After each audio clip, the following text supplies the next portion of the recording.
Seruan Israel agar warga sipil mengungsi ke bagian utara jalur Gaza tampaknya belum membuahkan hasil yang diharapkan. Tak ada yang tahu apa tujuan utama dari pengumuman yang dibuat pada hari Jumat itu, tetapi apapun itu, pengumuman tersebut tidak bisa dianggap sebagai keberhasilan Israel sepenuhnya. Israel hampir terus-menerus terlibat konflik bersenjata dengan Palestina sejak negara tersebut diproklamasikan pada 1948. Selama 3/4 abad, kedua belah pihak telah berusaha mengakali dan mengalahkan satu sama lain. Langkah pertama dalam hal ini adalah mengenal musuh. Keyakinan konvensional adalah bahwa Israel sangat sukses dalam menembus struktur politik dan militer Arab sehingga semua orang mengabaikan kemungkinan terjadinya kejutan strategis seperti yang terjadi pada Perang Oktober tahun 1973 ketika Angkatan Bersenjata Mesir dan Suriah melancarkan serangan mendadak yang terkoordinasi terhadap Israel. Israel yang benar-benar terkejut berada di ambang kekalahan namun berhasil pulih dengan bantuan besar dari Amerika Serikat yang mengirimkan lebih dari 8.000 ton pasukan militer melalui udara dalam waktu kurang dari seminggu. Israel berjanji tidak akan lengah lagi dan berinvestasi besar-besaran pada agen, informan, mata-mata, analis, serta teknik pengawasan dan mata-mata yang canggih. Kemudian datanglah pada hari Sabtu 7 Oktober 2023 yang secara brutal menghancurkan reputasi kemahakuasaan Israel dan menganggapan bahwa Israel akan mengetahui terlebih dahulu setiap tindakan yang akan diambil oleh orang-orang Palestina. Badan Pertahanan dan Keamanan Israel akan mempelajari kegagalan itu selama bertahun-tahun. Semua warga Israel tahu bahwa telah terjadi kesalahan besar dan semua orang berharap ini akan menjadi kesalahan terakhir. Perintah evakuasi mungkin merupakan tanda bahwa Israel belum sepenuhnya melakukan konsolidasi dan bahwa pemerintah tersebut tidak didahului dengan pengawasan yang mendalam.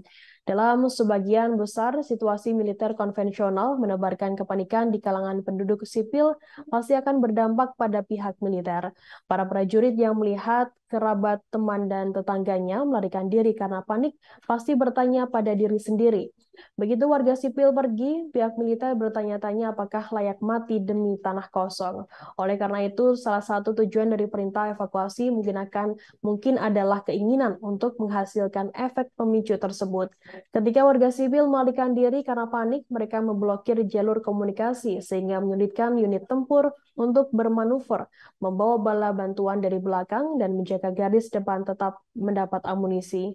Israel menyebarkan selebaran yang memberitahukan warga sipil untuk menggunakan dua jalan utama, utara selatan, jalan pesisir, dan jalan Salah al-Din yang lebih jauh ke daratan.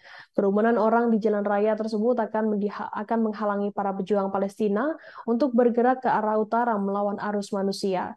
Tujuan manapun yakni menciptakan demoralisasi atau menolak gerakan militer mengikuti logika militer klasik.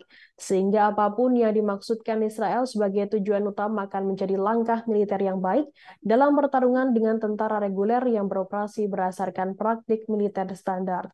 Dalam kasus Hamas, mereka hampir tidak berguna secara militer dan menunjukkan kegagalan perencanaan yang mendalam dan mengkhawatirkan. Saya bersenjata Hamas beroperasi sebagai unit gerilya, bukan tentara reguler. Tentaranya tidak ditempatkan di barak klasik, tempat mereka akan dikerahkan sesuai kebutuhan melalui infrastruktur publik. Tidak ada garis belakang dalam artian militer, sebuah wilayah yang aman jauh di belakang garis depan dengan gudang-gudang yang penuh dengan perangkat keras militer. Hamas hampir tidak berbagi apapun dengan tentara regulernya dan Israel harus mengetahuinya. Pejuang Palestina adalah rakyat, mereka hanya mengenakan seragam ketika ingin menyampaikan pesan propaganda seperti saat menyerbu Israel. Di Gaza, mereka bergerak tanpa disadari saat berjalan-jalan. Namun mereka tidak perlu melakukan hal tersebut terlalu sering. Mereka memiliki jaringan terowongan yang sangat luas yang menawarkan perlindungan kuat dari ledakan dan tidak terlihat oleh pesawat pengintai dan drone. Bahkan ketika mereka melarikan diri, khawatir akan nyawa mereka akibat pemboman tanpa pandang bulu yang dilakukan oleh Angkatan Udara Israel. Warga sipil Gaza tampaknya tidak berada dalam tahap ketakutan tertinggi. Jika Israel ingin menciptakan ketakutan yang tak terkendali sebagai alasan untuk kalah dan menyerang, Israel gagal. Jika Israel dikeluarkannya, perintah tersebut adalah untuk menghalangi Hamas dan menjadikannya tidak efektif secara militer, maka perintah tersebut juga gagal. Download Tribun X sekarang, menghadirkan lokal menjadi Indonesia.